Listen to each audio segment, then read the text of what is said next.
Double Masters VIP packs have a massive flaw that is going to lead to a good number of Magic players feeling either angry or just sad.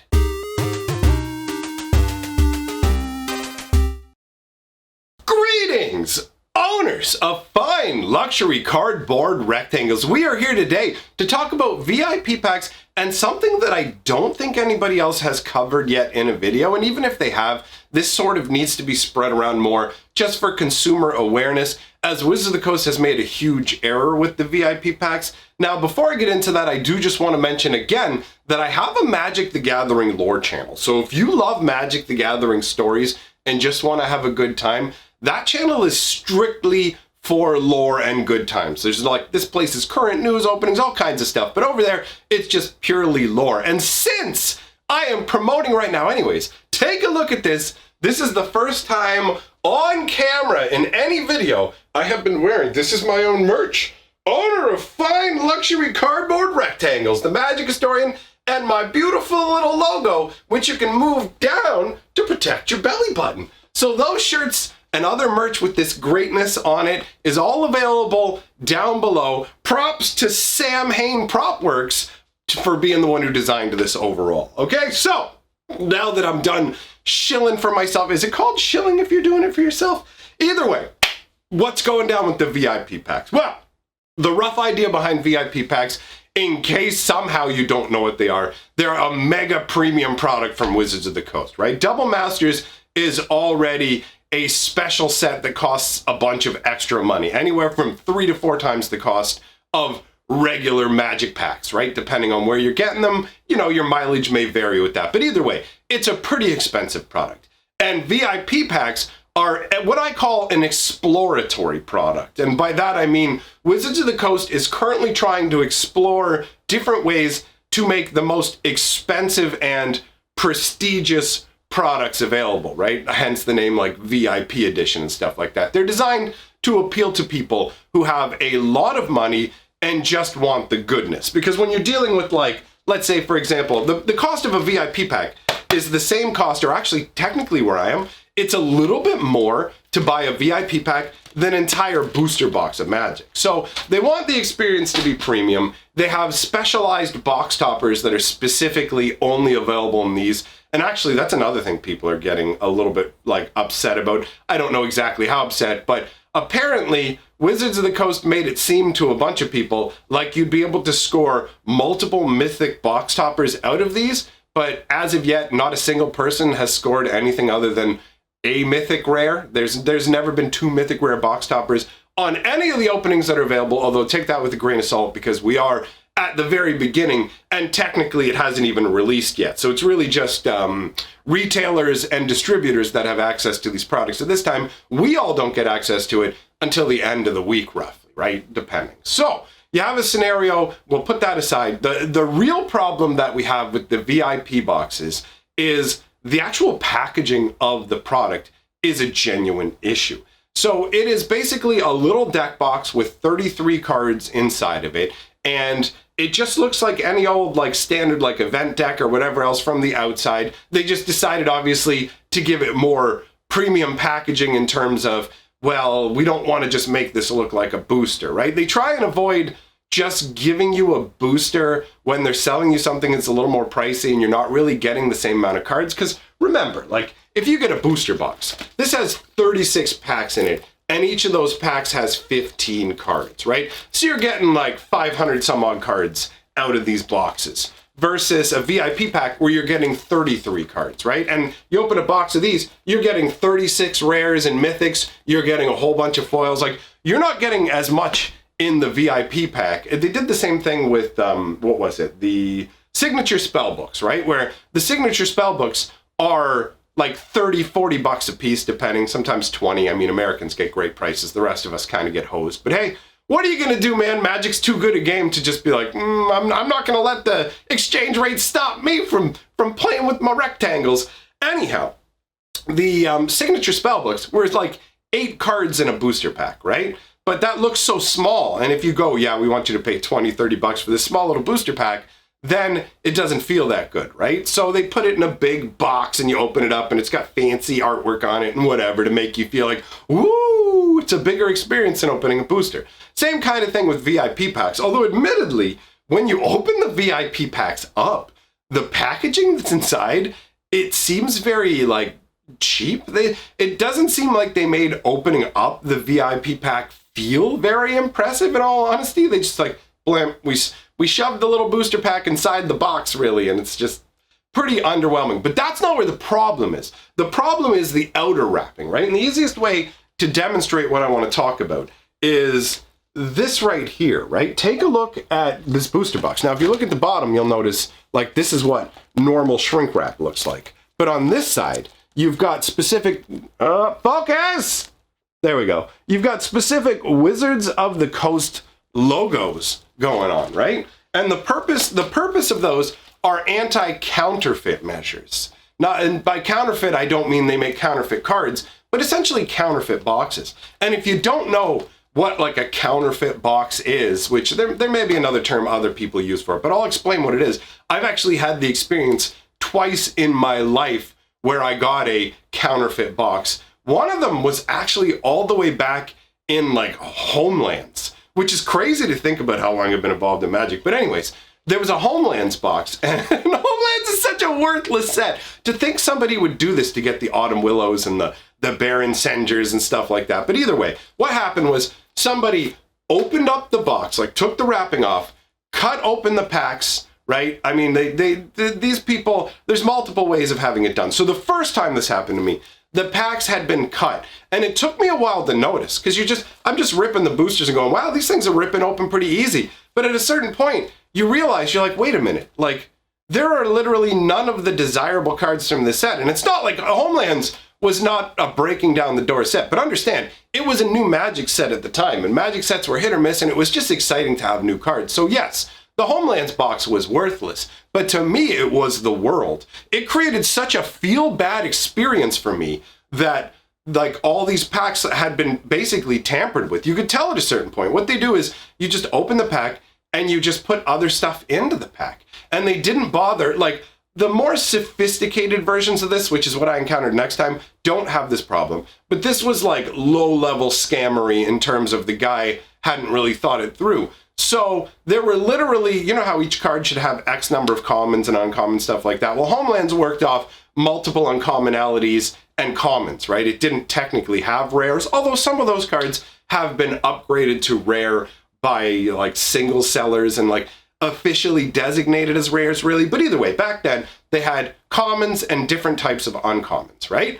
And I was getting packs where it was all commons, and then I grabbed the one pack, and the way my finger slid, you could just see the pack was like, it had been pre-opened. And like, just like in, I don't know, with an X-Acto knife or something. Either way, it took me a while to catch on. But once I did, my heart sunk. Like I had bought this one I had actually bought directly from a game store. The other one I didn't. I bought from a person. But I bought this directly from a game store. And my heart sunk. I was so unhappy.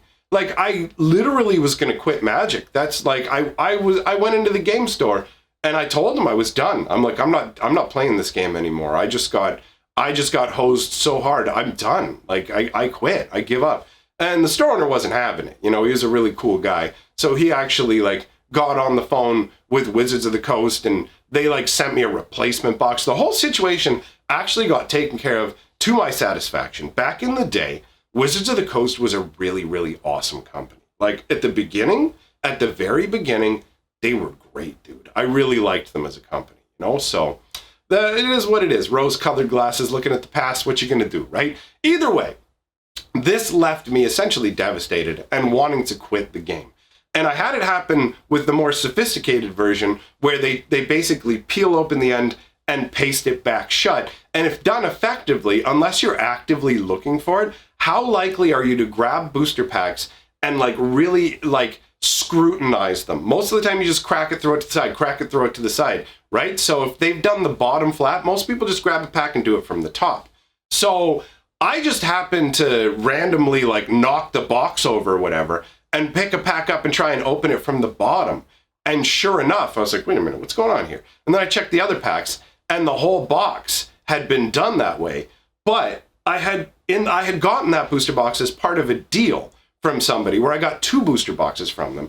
And one of the other booster boxes that I got was legitimate. You know what I mean? Like that box was legitimate. So I think that the person I got the stuff from, because I took his whole collection, multiple booster boxes, and he threw in a box full of all these rares and stuff, which more than made up for anything that might be missing in that awful box. You know what I mean? Plus, there were the time that the box had been gone through, the prices had changed since then, and there were like multiple valuable cards in there. You know what I mean? Where I was just like, whoa, okay, yep. Well, like you could tell somebody had tampered with the box, but they tampered with it in a way where I actually came out fine because they had shoved in like extra copies of what were junk rares, but thanks to the good old Commander boys, those cards had like shot through the roof, right? So it was just like, oh, so okay, I mean, this is a tamper with box, but you actually put more goodness in it, so what are you gonna do? So my 2 like tampered situations both ended with happy stories, but it doesn't change the fact that tampering is a real issue that leads to massive dissatisfaction for customers, right? And this is like, you may have even encountered these sort of scenarios, because there's other things as well that people do. There's people on Amazon who buy these boxes, do the same thing, ship them out to people. There's people who go into Walmarts and Targets and steal the packs of stuff, or just buy it, and then, well, yeah, actually, usually the people who are stealing it aren't a problem because they're not bringing it back. They're a problem for Target or Walmart, but not for end Magic users. I'm getting all the different scummy things that can go on with Magic twisted up, but what I'm trying to drive at is that someone will go and purchase a product, theme packs, whatever other packs, open them, just put other junk in there, sometimes just a pile of random basic lands, seal it back up, and take it back for a return. And the end consumer ends up getting screwed. I had no idea people did this. And when I found out about it happening with Magic cards, I had this like, oh my God moment where I remembered going to like the Canadian Tire, which is a kind of automotive focused and home hardware focused department store. And we purchased this little patio table with a really nice design. And I got it home and opened it up and it was broken. And then the more I looked at it, I was like, the chunks of this don't like, this is like, the one we got was like half ceramic-y kind of glass stuff. And this one was like busted stone. And I looked at it and went, well, the company's clearly packed the entirely wrong product in here and it got broken in the process, because I had no idea. People would just return things. They would just return things like scubbily. It blows my mind because I never conceived of like, I'm going to take a defective product, go buy a good product, put the defective one in there, and just return it, and somebody else gets screwed by it. Like, it's just nutty. I guess in their heads they think, well, I guess Walmart's taking the hit, but for me it's like, no, they put it back out. Dude, I get it to a degree in terms of how they don't catch it at the Walmart, though. I bought a popcorn maker from the Walmart. I know we're going way off track, but I don't care. I'm telling the popcorn story. I bought a popcorn maker, and it's white and red stripes all around it to match like a little popcorn basket. You know, like the old school at the movies things, because I like that retro feel. So I buy that popcorn maker, and some jerk had literally taken a cheaper popcorn maker out of that box and taken my popcorn maker and put it in their box and just bought that. So I'm sitting there with a popcorn maker box when I get home and look at it, and it's like the cheaper one I had passed over to buy the nicer one. And it's not like it was a huge difference in price, but either way, I wanted the visual aspects of the one that I paid for. So I go back to the Walmart and I say to the lady, the box is open, by the way. You can see the popcorn maker in the box. And I go, yeah, I'd like to return this.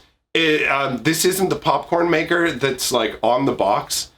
And she's like, what's the difference? And my brain just went, what? What? This thing is like oval shaped and solid white. This is square and has red and white like stripes up it. They couldn't be more different. There's nothing identical about them.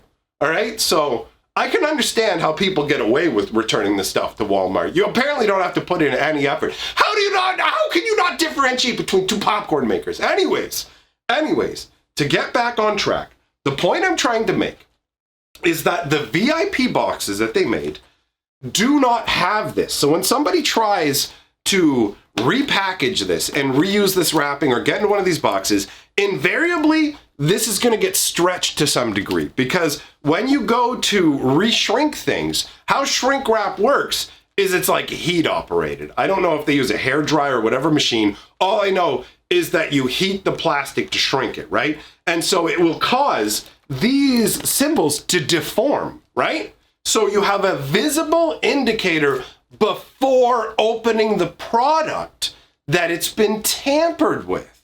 That is very key. A visual indicator to stop tampering. Wizards of the Coast knows that tampering is an issue for products of this value level. And this is the same value level as a VIP box. It's the same thing. It's the same price tag. And they have the shrink wrap. They have the technology, but they just didn't use it. And this is on an exploratory ultra premium product, right? Like, this is literally the most insanely expensive booster that they've ever made in Magic the Gathering. And they're not taking the extra care and step to put anti-tampering measures on these extremely expensive and valuable properties. Now, this damages your brand. That's what happens. Wizards of the Coast aren't scumbags for doing this. The people who are scammers are scumbags. Wizards of the Coast has made a foolish error in not putting anti-scumbag technology on the packs, because I've experienced a number of times where I've got scumbagged, right? That's the reality of the world. And if you're aware of it and you're selling something as expensive as these products, there's no logical reason to not have the anti-tampering stuff, right? So, I mean, that is my long-winded, including an extra story about the popcorn maker you never heard to ask version of things. So let me know your thoughts in the comments below. I have seen multiple people mentioning this in comments and saying nobody was talking about it, so I figured we'll get the word out there. At the very least, it's an oversight by Wizards of the Coast, because I can't see it being a cost-saving measure. How much extra money does it cost to put that on the product versus instilling confidence in the product? Because there are going to be people who are going to scam with the VIP packs. It's going to happen. Wizards has made it way easier through their actions. So, buyer beware, my friends. Just be aware that buy from reputable sources whenever possible. And if not, I mean, then you're taking your chances, right? You're playing a game of flip the coin with the devil, however the kids are putting it these days. So again, I will say that I do have an awesome second lore channel. We're focused on Magic lore. There's a bunch of great stories over there already. Karn and Joyra storylines are going fantastically. Come on by and check it out. Get yourself a fine, delicious, fresh shirt down in the comment section below. These work with all human torsos, so that's great. If you have a human torso, this will cover it from the world. You might want that in your life. Either way, thanks for coming by. If you like what I'm doing, like, comment, subscribe. If you hate what I'm doing, tell me in the comments how much you hate me. I hate you so much. I hate what you do. I hate your stupid face. It's your life, man. Live it. So thanks for coming by, everybody. I'll see y'all tomorrow. Something's happening to my voice. But